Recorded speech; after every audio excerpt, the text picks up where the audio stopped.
FERC put a 60-day clock on 6 grid operators.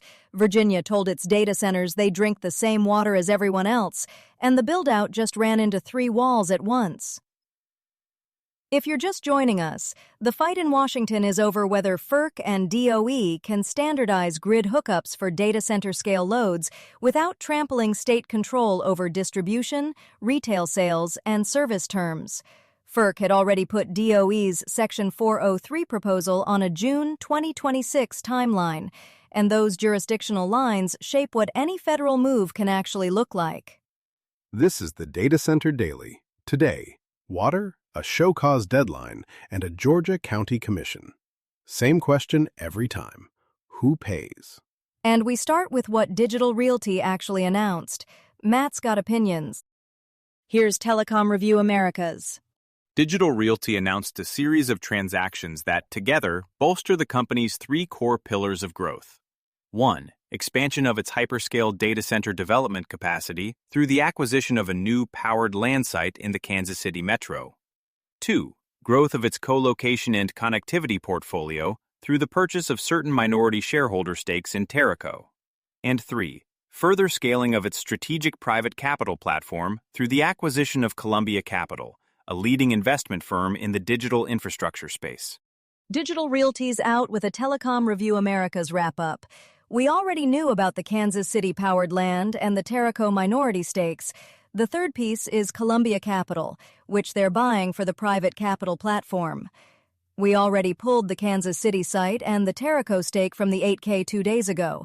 So I went looking for a number that wasn't in the filing. A megawatt figure, a close date, a price for Columbia. Came up empty. Right, so it's the press release in a nicer suit. Andy Power says Kansas City serves hyperscale customers' near-term requirements. Near-term meaning what? Signed? Or just powered dirt they're hoping fills? Powered land gives them real site control, Matt. It doesn't mean they have a customer. The Telecom piece is the one with hard structure. That gets them to 77% control, close in the back half of 2026. And now they're out front marketing it as a core pillar. 3 pillars, fund after fund. The Columbia buy is them buying the machine that raises the money to build the thing. Vertical integration of the capital stack. Shayna Green, writing in Bloomberg Law. FERC issued show cause orders last week to 6 regional operators to either propose changes or demonstrate within 60 days how their tariffs, or rule books, can be considered just and reasonable without clear protocols addressing large electricity consumers like data centers. The move allows the Commission to stay within the confines of what the Federal Power Act authorizes while also serving as an aggressive push toward clearer large load protocols specific to each region's needs. Now the federal large load fight gets sharper. FERC issued show cause orders last week to 6 grid operators. They've got 60 days to propose tariff changes or prove their rulebooks are still just and reasonable without explicit large load protocols. That's per Bloomberg Law. Analysts aren't calling this a fix. The show cause framing lets FERC push while staying inside the Federal Power Act, basically a litigation shield. 60 days to demonstrate how your tariff handles data centers doesn't create a rule, Sarah. FERC is saying, show your work, not, here's the answer.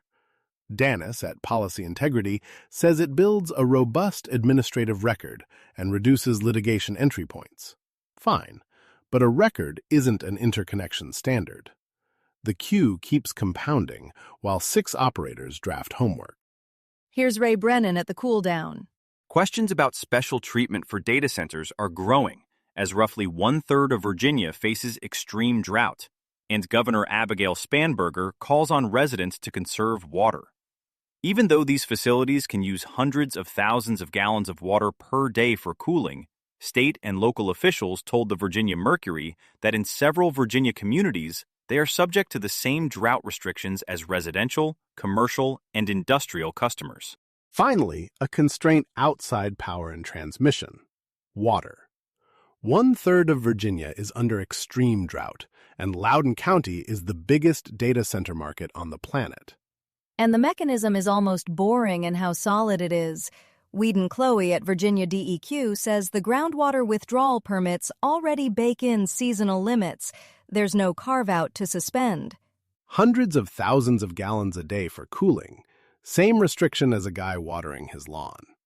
What I want is the water sourcing disclosure on the Virginia builds. Those permits never get the grid filing scrutiny. And the benchmark here is 2002, the most severe drought in decades. The response back then set the standards still on the books, so there's no special treatment lever to pull this time. This one's from GovTech. Switch's plan was unanimously approved Wednesday by the Clark County Commission, sitting in its capacity as the Clark County Zoning Commission. But it didn't come before residents spoke out about the plan, and at least one county commissioner openly talked about the need for the county to come up with guidelines for any new data centers. Unanimous approval in Clark County, but it's a 56,800 square foot box on 9 acres bolted onto a core campus that's already over 2 million square feet. That's a rounding error for Switch. And the room still showed up to fight it. And a commissioner said out loud that the county needs guidelines for new data centers. That's the tell. They approved this one, then basically admitted they're flying without a framework. The detail that got me, Switch asked for a waiver to skip planting trees, the ones the county requires to fight urban heat island. You want to run a data hall in the Las Vegas Valley, and your opening ask is, let me out of the shade rule? They withdrew it, traded it for a concrete pedestrian barrier. So the negotiation got them a sidewalk wall instead of trees. My question is about the power. Nevada's WECC, not PJM, not ERCOT. So how fast did this load get its power, and is it gas-backed or renewable-backed? Because the speed-to-power story is the same everywhere, only the Q name changes. Griffin Daily News, with Larry Stanford. Industrial VI Enterprises LLC is proposing to build the 75 South Data Center campus on 292.41 acres at 1221 Tomochichi Road and an adjacent parcel north of State Route 16. The campus would have 7 two-story buildings totaling 2.240 million square feet and a separate power station. Forget FERC for a second. This one's a board of commissioners in Griffin, Georgia. 7 two-story buildings, 2.24 million square feet, and a separate power station, all on 292 acres off Tomochichi Road. The 4th data center on that campus. Spalding keeps calling these ordinances some of the toughest in Georgia, so I'm less interested in whether they wave it through than in what toughest actually buys you when the applicant builds its own power station. That's what jumps out. A dedicated power station means who approved the supply? Is that load in Georgia Power's IRP? Or is this behind-the-meter generation nobody at the PSC ever signed off on? The commissioners zone the dirt. They don't run the resource plan. And the man who wrote those ordinances, David Allen, resigned earlier this month. So Thursday's the first hearing without the author of the rulebook in the room. The interim director takes the gavel on a 2.24 million square foot application on night 1. If you follow the infrastructure behind AI, check out Musk v. Altman Daily. Daily court watch on Elon Musk's trial against Sam Altman, OpenAI, and Microsoft, from testimony to exhibits to the AGI governance fight.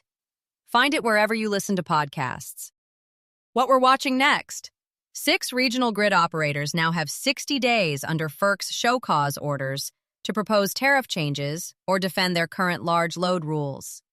And in Georgia, Spalding County commissioners are scheduled to hear the 75 South Data Center campus zoning applications at 6 p.m. today, June 25th. You'll find links to every story we covered in the show notes if you want to dig deeper into any of them. That's the Data Center Daily for today. This is a Lantern podcast.